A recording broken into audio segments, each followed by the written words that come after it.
All right, good morning, everyone. Okay, yes, the meeting's in progress. Good morning. Megan, would you please call the roll? Regent Bogost, Here. Regent Weatherly. Regent Weatherly.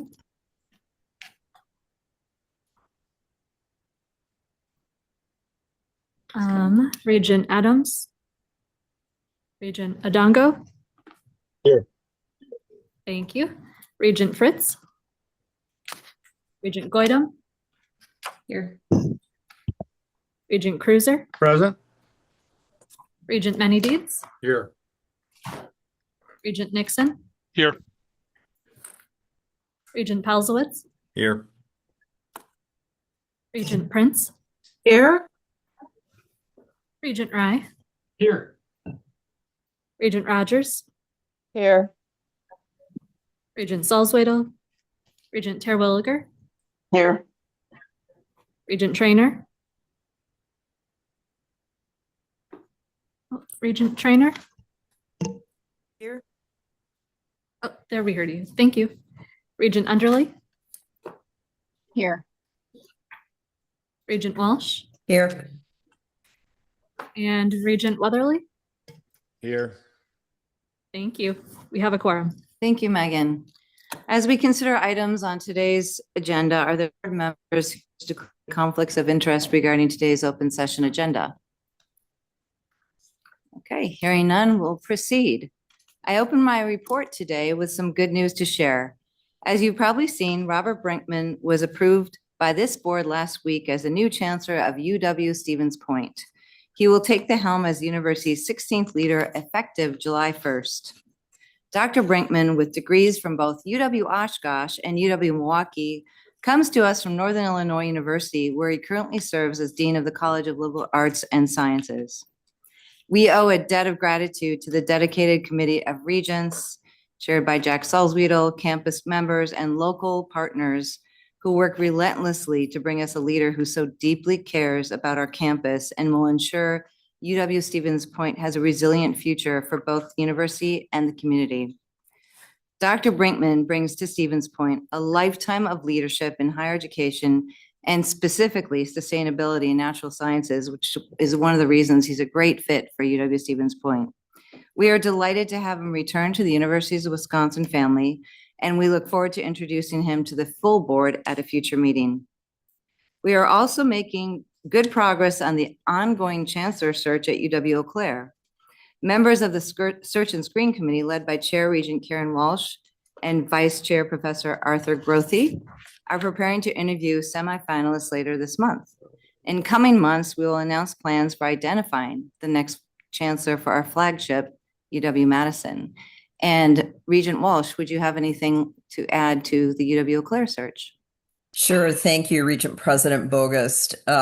We had a lot of great interest in this position. I think it speaks well to the quality of the educational experience that UW-Eau Claire offers.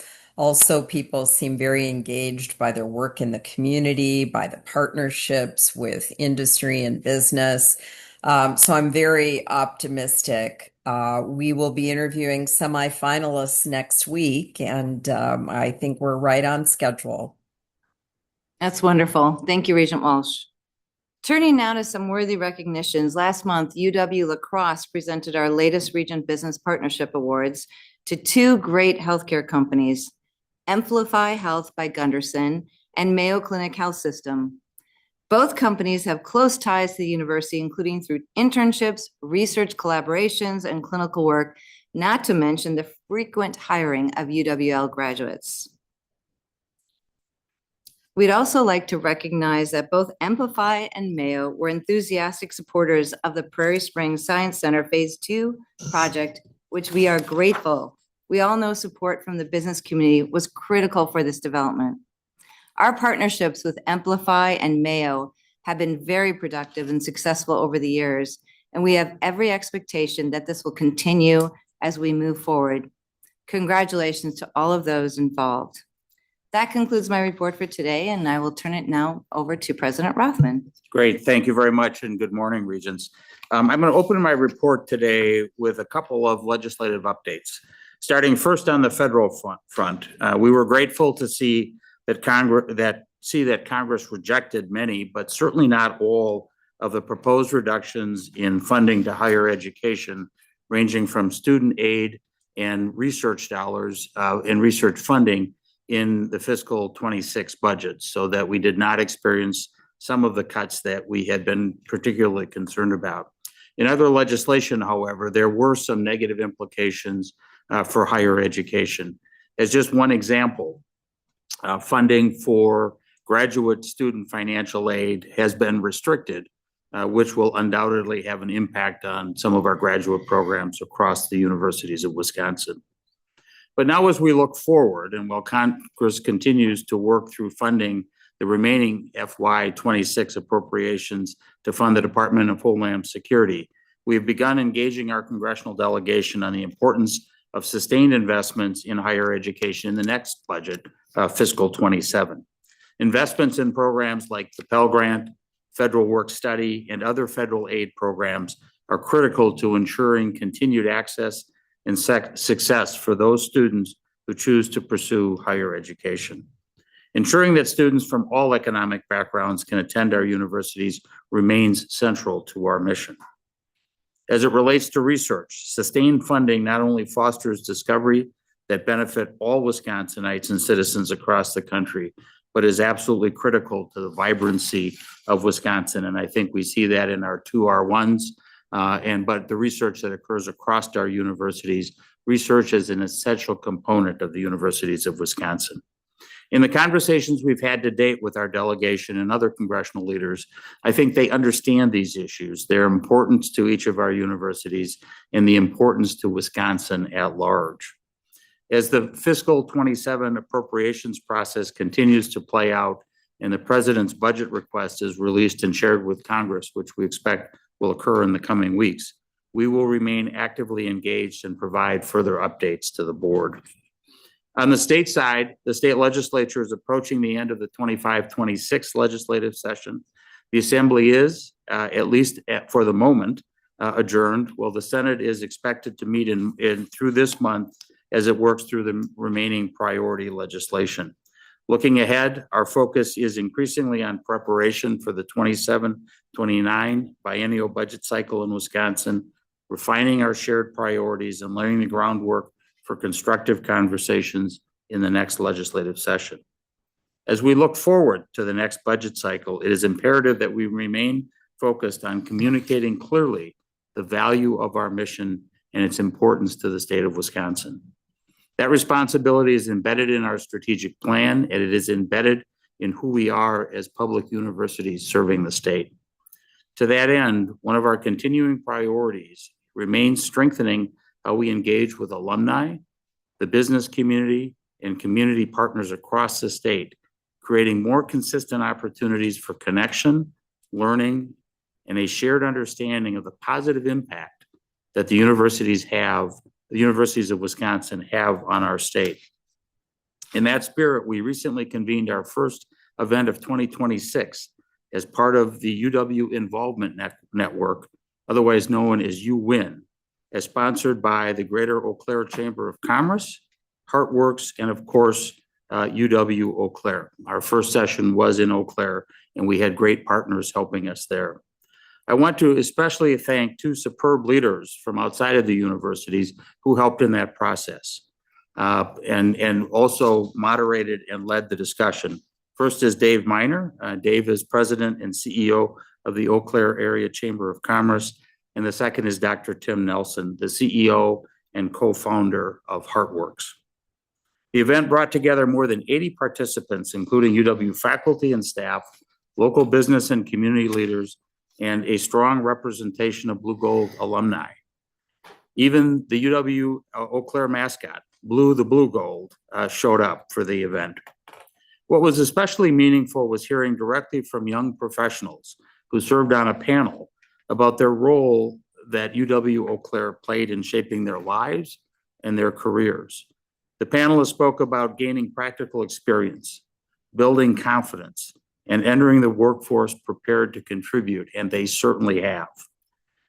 There is no stronger affiliation of our impact or affirmation, excuse me, of our impact than graduates who are applying what they learn to solve real-world problems for Wisconsin employers and communities.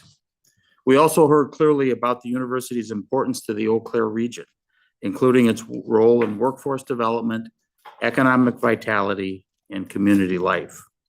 We look forward to continuing to listen and learn as we hold similar conversations and events in communities across the state. This event in Eau Claire marked the beginning of a broader statewide effort through You Win.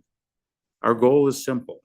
We want to create space for alumni, employers, students, business leaders, and community members to share their experiences at our universities and to stay connected to opportunities for future engagement, mentorship, and talent development. By telling our story clearly, and by letting others tell it through their lived experiences, we strengthen understanding of the value our universities provide. That benefits every campus and ultimately every student in the universities of Wisconsin. Wisconsin's economy depends on talent, and our public universities play a central role in developing that talent. Employers across the state rely on graduates in nursing and in education and engineering and computer science and business and so many other fields. When our universities are strong and accessible, communities thrive, and Wisconsin remains competitive. The universities of Wisconsin are proud to be part of that process for our state. And we're just getting started on this venture, so stay tuned. We will keep you posted on where we're headed and what we're learning in the community events as we move forward. And speaking of a positive impact on our state, I call your attention to the annual Research in the Rotunda event coming up at the Capitol next Wednesday, May 11th. This is the 22nd year of this event and has long been considered a signature event to showcase student research being done across the universities of Wisconsin. Research in the Rotunda reflects some of the core values that make our universities who we are. Research is not separate from teaching at our universities. It complements and strengthens the classroom experience. In Wisconsin, this has long been guided by the Wisconsin idea, the belief that the work of our universities should improve lives in communities across the state. Undergraduate research transforms learning. Projects like the ones on display at the Capitol next week give students hands-on experience, identifying real-world challenges and applying innovative thinking, data analysis, and problem solving to develop solutions. Along the way, our students gain exactly the skills that employers across Wisconsin tell us they need: critical thinking, adaptability, and the ability to contribute from day one. In short, these research experiences make our universities a pipeline of talent, graduating students ready to meet the workforce demands, drive innovation, and strengthen communities throughout the state. This year's event features nearly 90 projects and approximately 125 student researchers from across our universities. We're also expecting more than 350 attendees, and I certainly hope as many regents as possible will be able to attend. I encourage you to stop by, look around, ask questions, engage with our students, and I can assure you, you will be impressed. And that concludes my report, and I turn it back to you, President Bogost. Thank you, President Rothman. Regents, do you have any questions for President Rothman's report? President Rothman? Okay. Don't see any, so we'll continue. I'll now call upon Regent Rye to present a report from the Business and Finance Committee. Regent Rye. Thank you, Regent President Bogost. The Business and Finance Committee acted on its agenda as followed this morning. First, the committee approved an IT project and its addition to the UW strategic plan for major IT projects. The new project supports implementation of the policies created for core general education requirements. The scope of the 2.5-year project, budgeted at just under $4 million, includes updating degree audits, mapping course attributes, revising equivalencies, and automating transcript exchange in order to accelerate transfer credit evaluations and improve the student experience. Next, the committee approved a UW-Milwaukee agreement with Collegiate Licensing Company. following a request for proposal process which selected CLC to continue serving as UWM's licensing partner. The parties negotiated an 8-year agreement with a royalty rate to UWM of 80%, estimated to generate an additional $1.5 million to the university over the length of the contract. The committee then received the 2025 Q4 report from the UW Office of Trust Funds. As of December 31st, assets in the SWIB managed portfolios totaled $715 million, with gains in the long-term fund of 2.5%. Assets in the intermediate term fund totaled $793 million after returning 1.5% for the quarter, performing in line with its benchmark. That concludes my report, and on behalf of the Business and Finance Committee, I now move approval of resolutions D and E. Thank you, Regent Rye. Is there a second? Second. Regent Walsh, any discussion regarding any of this? Okay, seeing none, all those in favor? Say aye. Aye. Any opposed? Okay, thank you, Regent Rye. Motion passes. Next, I will call upon Regent Prince to present the report of the Education Committee. Regent Prince. Thank you, Regent President Bogos. The Education Committee approved revisions to RPD 4-12, Academic Program Planning, Review, and Approval in the University of Wisconsin system. Senior Vice President Britz provided a second reading of the proposed revisions to Region Policy Document 412, Academic Program Planning, Review, and Approval in the University of Wisconsin system. He noted that the revised policy was distributed for comment and no concerns were raised. The proposed revisions reflect the language previously shared and discussed at the February meeting of the Board of Regents. The Education Committee members were also briefed on these changes prior to the February meeting. As a reminder, the revised language includes the commonly accepted minimum credit hour requirements for degree types conferred by UW universities. For example, 60 credit hours for associate degrees, 120 credit hours for bachelor's degrees, and 30 credits beyond a bachelor's degree for master's degrees, as indicated by HLC, our Higher Learning Commission. New language that allows for a deviation from the credit hour minimum, provided there is explanation and justification and alignment with HLC's practices. The proposed revisions align with the Higher Learning Commission's revised assumed practices effective September 1st, 2025, and would allow UW institutions to develop reduced credit bachelor's degree programs. Regent President, this concludes my report. Therefore, I move for adoption by the Board of Resolutions C1 and Resolution D. Second. Thank you, Regent Prince. Is there a second? Second. Thank you, Regent Rye. Any discussion? Okay. Seeing none, all those in favor say aye. Aye. Aye. Any opposed? Thank you. Motion carries. Our next item is a follow-up to our conversation on artificial intelligence during last month's meeting. President Rothman, I believe you would like to say a few words. Yes, please. At the February meeting, thank you, Quinn. At the February meeting, the board heard thoughtful and substantive updates from all of our 13 universities about the way they are engaging with generative artificial intelligence across teaching and learning, research, industry partnerships, and workforce development and administrative operations. What came through was not only the breadth of that work, but the seriousness and care with which our universities are approaching both the opportunities and the responsibilities that accompany this rapidly evolving technology. What we also heard, and what we know from Regent engagement over the recent months, is that there is a shared recognition that artificial intelligence matters deeply to the future of higher education, alongside a desire to ensure that we are aligned on the principles that should guide our work in this area moving forward. Today, I wanted to reiterate the plan I set forth at the February meeting that is guiding our approach to artificial intelligence. The priorities we have identified include: 1, preparing students for an AI-enabled world by emphasizing durable skills such as critical thinking, communication, adaptability, problem solving, as well as AI literacy guided by strong ethical standards.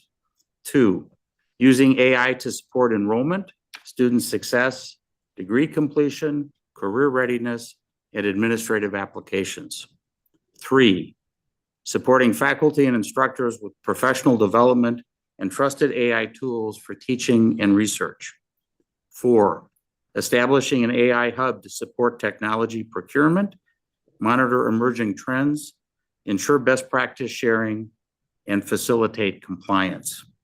5, improving operational efficiency while recognizing that AI complements but does not replace human judgment and expertise. And then 6, supporting Wisconsin through broad-based AI literacy efforts while convening partners across business, entrepreneurs, and workforce development. In addition, and based on the input we received from the board, we have developed high-level guidance that will help inform how we approach AI in the classroom, as well as the principles we will employ as we assemble our proposed budget, the state budget for the 27-29 biennium, as it relates to investment in AI. That entire framework is set forth with more specificity in the materials that were provided to the board in advance of this meeting. We seek your ongoing feedback and guidance on these issues. We know that the world of AI is rapidly evolving, and our response to technological changes and other advancements must likewise be both timely and flexible. We look forward to updating the board periodically on various aspects of our continuing AI journey. And as I conclude my remarks today, I want to emphasize how encouraged I am by the work already underway across our universities, because so much of this will occur at each of those 13 universities. The leadership, creativity, and care demonstrated by faculty, staff, and students position the universities of Wisconsin well, not only to respond to change, but to help shape it. And with that, I will turn it back to Regent President Bogost. Thank you very much, President Rothman, and thank you, Regents. Today is about setting the table for a constructive and forward-looking discussion. At this point, we benefit from the collective expertise of this board at a moment when the opportunities and responsibilities before us are significant. What we heard at the February meeting was extraordinary work taking place across all 13 universities.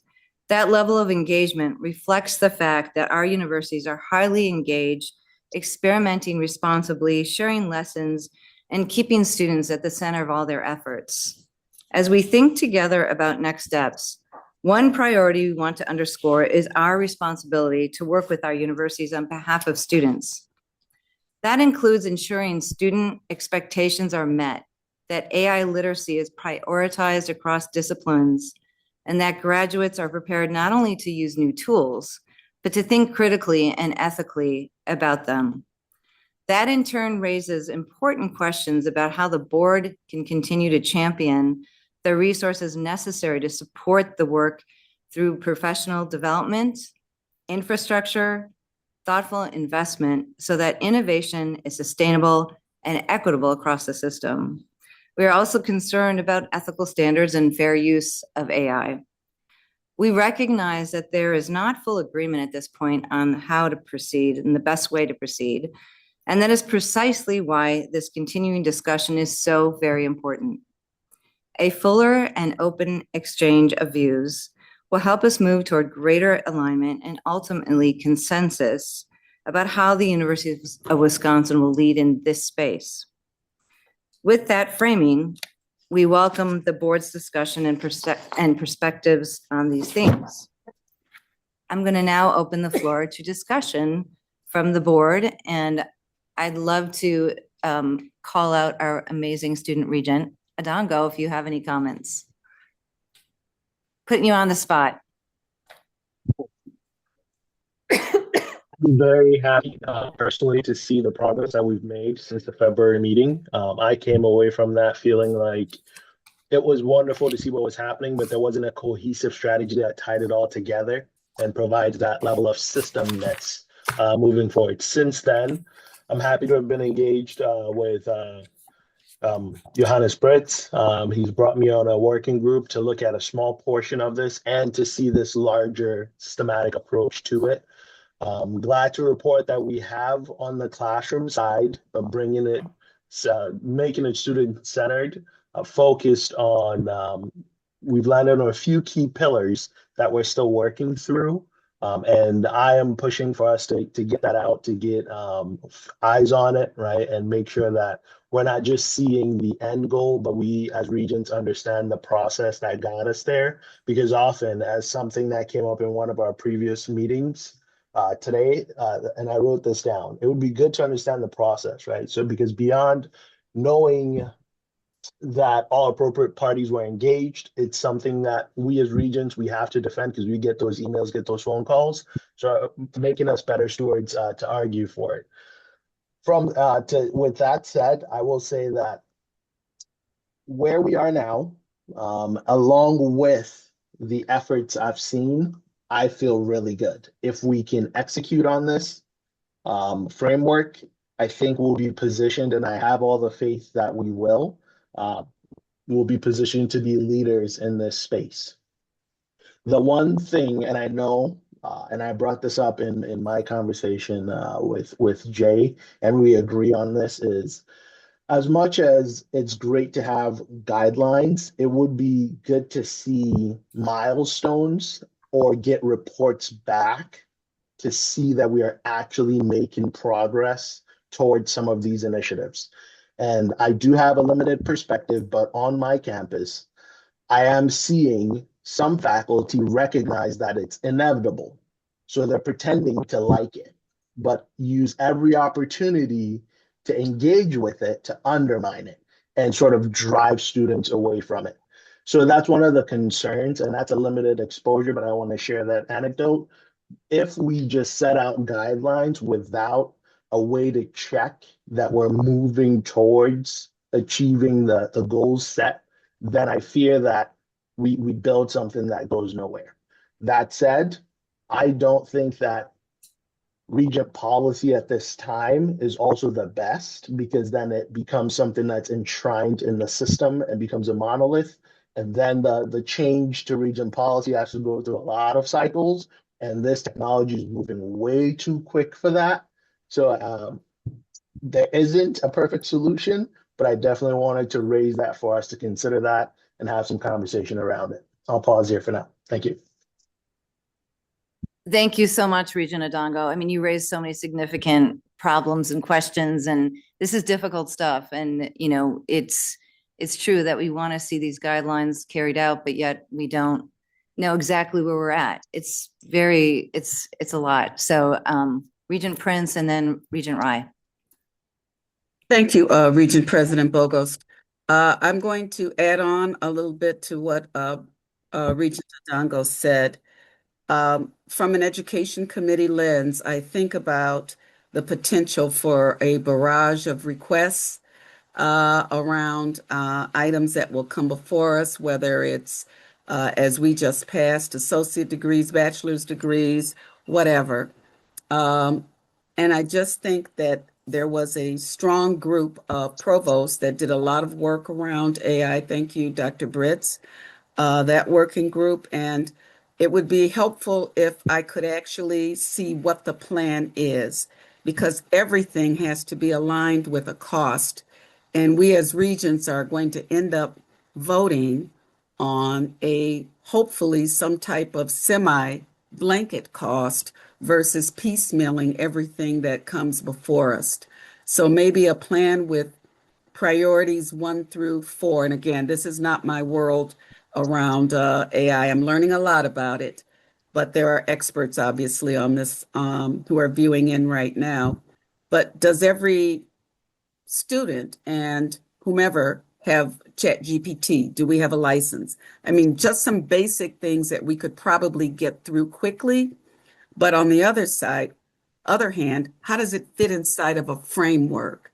So if at the next education committee meeting, there are 48 requests for something around AI. That really negates a lot of the work that the Provost Working Group and others have done. So I would just ask, and I'll be quiet, but I would just ask that we actually have a plan in front of us with metrics to that plan.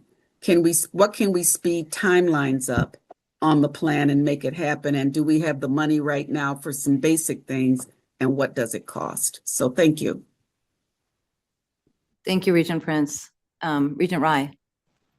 I want to reiterate what Regent Prince said as far as, it'd be great to see a vetted out plan regarding AI that continues to evolve. And I want to thank Desmond, obviously, for his comments and his expertise as well. I used to think in my profession in healthcare that change moved really slow until I got involved in higher ed and realized just how more difficult change is in higher ed. And I think we have to understand that, as Desmond pointed out, just want to reiterate, make sure my fellow regents understand this, that the technology is evolving faster than, even if we met every day, we couldn't get policy to keep up with technology right now.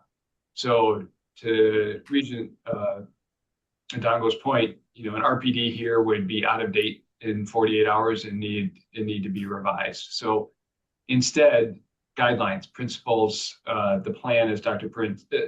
Joan pointed out, is necessary for us to really look at. And I think that's something that we time well spent as a board.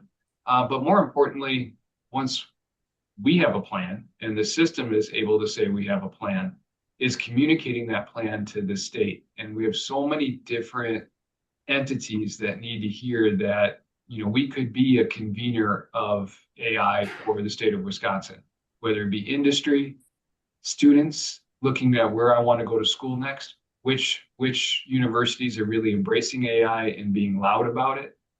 There's a ton of opportunity for us to live the Wisconsin idea here if we do it right. And I hope as a board we can do it right, but then more importantly, that we could go out there and convince everybody that we're doing it right. Thank you, Regent Rye. Regent Nixon. Well, as usual, I'm going to be the one that kind of rains on the parade a little bit here. This board's statements on AI are stunning by their silence. We talked about being 43rd out of 50th in funding. If you go online and look at other policies from other universities, I think we're 50th out of 50th. People have thought about this.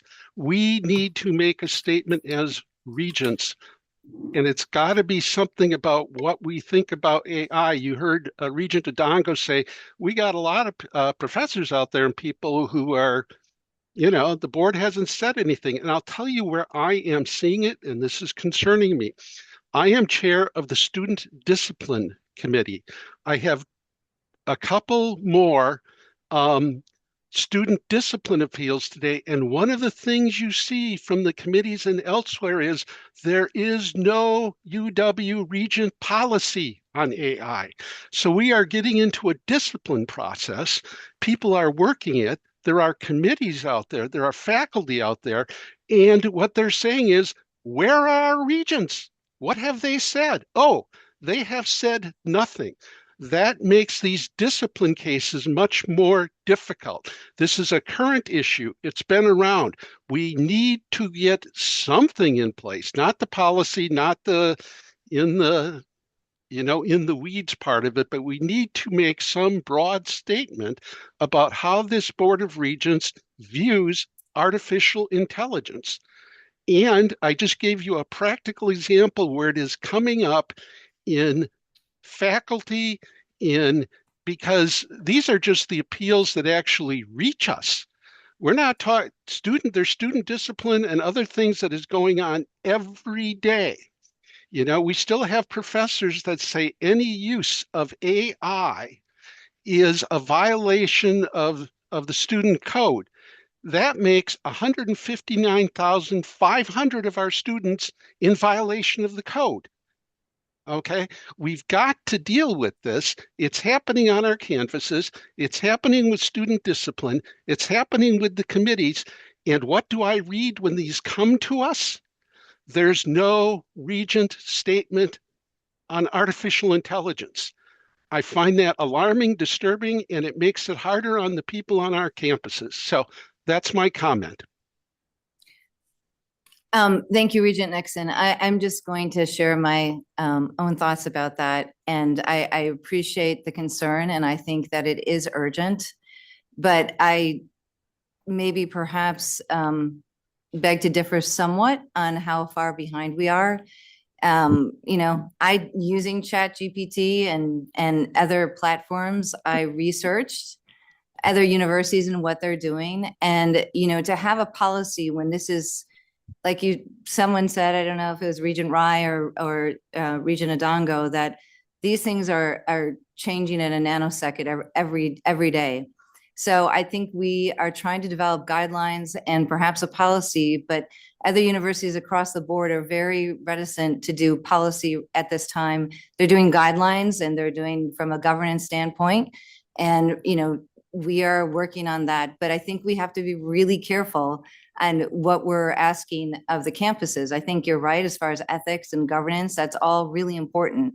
But again, we have to be really careful that we know what we're doing from a governance standpoint. So I understand where you're coming from. We're all concerned. I think that's it. We all want to make sure we're doing this the right way, but it's complicated, as Regent Adongo. But while we are being really careful, this is being dealt with already without any guidance from us on our campuses on a daily basis. So the longer we take without saying anything, we are forcing our campuses to use tools from the 20th century on a 21st century problem.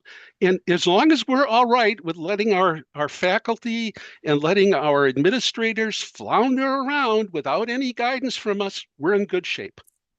Well, I understand. I mean, I think we're all concerned, but I also think that every campus is doing things that we're not even aware of as far as policies and standards. But I share your concern, and I'm going to call on Regent Goydam and then Regent Adongo. Thanks, Regent President Bogost.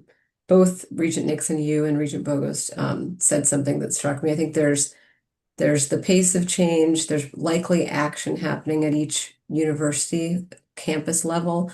I would recommend, if this has not been done yet, so forgive me if it has been done, gathering together all of the university level policies that exist. I think a framework is something that we can come up with that isn't directive with respect to who must use what, when, where, and how, but it has some tenets and principles, defining what AI is, talking about acceptable use of it and in terms of academic integrity, not you can use it in this class or this class, sort of requirements. And this, again, may exist. I've not done my own due diligence at the university level, but having some unifying policy that addresses the four corners of what a university should at least communicate clearly to students at the university level, at the department level, and perhaps in the classroom level. I don't think we want to dictate how things are used, what, when, where, but we do want to make sure that there's clarity, because I, like Regent Nixon, used to be leading up the student conduct committee, and I did see what Regent Nixon is seeing, and I do think it stems from some ambiguity on the use and how and what. And so if there are requirements that there's clear understanding of the rules of the road, I think that helps us a lot. So I do think there's a path here that could also withstand the test of time and the rapidly changing environment that we're under. Thank you, Regent Goydam. Regent Adongo. I just want to expand on it, and I appreciate the dialogue that has unfolded because it leads directly into what the work group that I'm on, chaired by VP Brits, is about. It's sort of a guiding framework for AI in teaching and learning, and we settled on some key tenets of it, which I think will address a lot of this. I believe we're getting very close to being ready to bring something to the board. I made the argument unsuccessfully that in the prior version, we should have brought it out because I know sort of the thirst for more information and for alignment on it. And more importantly, to Regent Nixon's point, the current way we treat misconduct isn't going to continue working. So that's been one of the points that we spent a lot of time around, shifting from a detection and, for lack of a better term, punishment to more of a responsibility and accountability approach to it, and tying in academic integrity and ethical use right from the start, right? Because right now, I can tell you as a student, it is very haphazard. It's all over. One class, unrestricted use. Another class, there's a red, yellow, green. That's how I like to summarize it. Red, no use. Yellow, limited use. Green, unrestricted use. But it's very vague, going from one class to another, what those boundaries or that gradient looks like. So I think just, and we're working around a taxonomy framework to help align that. But another key point that keeps coming up is the faculty that are willing to experiment and explore are thirsting for the knowledge. One key thing that keeps coming up with all the faculty I engage with is, yes, I want to do more, but I pay for the training on my own. And they come back and say, however, before this fall, UWO set up the first workshop around AI and they promised more. I wish we had the more already. So, and we're going to ask even more of them to be the leaders who bring this into the classroom. So I think one of the key pillars, and it is in the document that we're working on, is institutional support for professional development, looking at something along those lines. And I don't know if we need necessarily a policy, but if we can get something through that begins to get resources, I know it's difficult. It's a resource constrained environment, but this is a very key driver for us if we want to be leaders in this space. So if we can move something along to get those resources out to faculty, there is a thirst for the knowledge. And for those who are even sort of anti, my sense when I engage with them is they use GPT in 2023 when it was 3.5 or 4.0, and then it hallucinated. And they're like, oh, yeah, that's it, right? And they haven't had the time or the resources to re-engage with GPT in 2026. And I can tell you it's not even a conversation to be had. The tools are in a completely different place right now. So I think that's going to be a very key driver if we're going to be leaders and successful in driving this initiative. So I just wanted to highlight that. And in the student and discipline committee, I think I'll get some more. But I think looking at it also from how we evaluate and detect. The detection tools are terrible. I'll use the example I've been using. The Constitution. I copied it and I went on GPT 0, GPT 0, GPT, whatever the tool is that detects. I put the Constitution in there. It came back 95% AI written. It was like, okay, that's not right. I copied a Bible verse, same thing. So the detection tools are 3 generations back because the wrappers around the cheap models and the newer models are so far advanced and more expensive. So we cannot keep up with that race, right? So we need a new model. If we're going to play this cat and mouse game of detection, we'll always be behind and we'll just get inundated. And short of a confession, it's almost impossible. There are certain key tells. Short of a confession, it's almost impossible to tell. So thank you. Thank you. That's very helpful. I mean, I think that, I don't know what's happening on the committee and VP Britz's committee that you're on, but I do know that it's important to bring in the campuses, and there's so much that is actually happening. I know UW-Madison has a good policy and other campuses, and I think we need to have good communication as we go forward in all of this. It's complicated and messy, but I mean, I agree. We've got to develop this quickly. So any further discussion or any comments from anybody in the room? Okay, that's settled. All right, we will move on. I think we are now going to conclude our open session for today. And Vice President Weatherly, can I call on you to read us into closed session? Thank you. I move that the Board of Regents move into closed session to consider personal histories related to UW Eau Claire honorary degree nominations as permitted by state statute 19.85. Parent 1, parent F. Thank you. Is there a Regents, is second? there a second? Second. Thank you. Megan, please call the roll. Regent Bogost, Yes. Regent Weatherly, Yes. Regent Adams, Regent Odongo, Yes. Regent Fritz, Regent Goydam, Yeah. Regent Cruiser, Yes. Regent Many Deeds, Yes. Regent Nixon, Yes. Regent Pelsowitz, Yes. Yes. Regent Prince, Yes. Regent Rye, Yes. Regent Rogers, Yes. Regent Salzwedel, Regent Terwilliger, Regent Terwilliger, Regent Trainer, Yes. Regent Underly, Yes. Regent Walsh. Yes.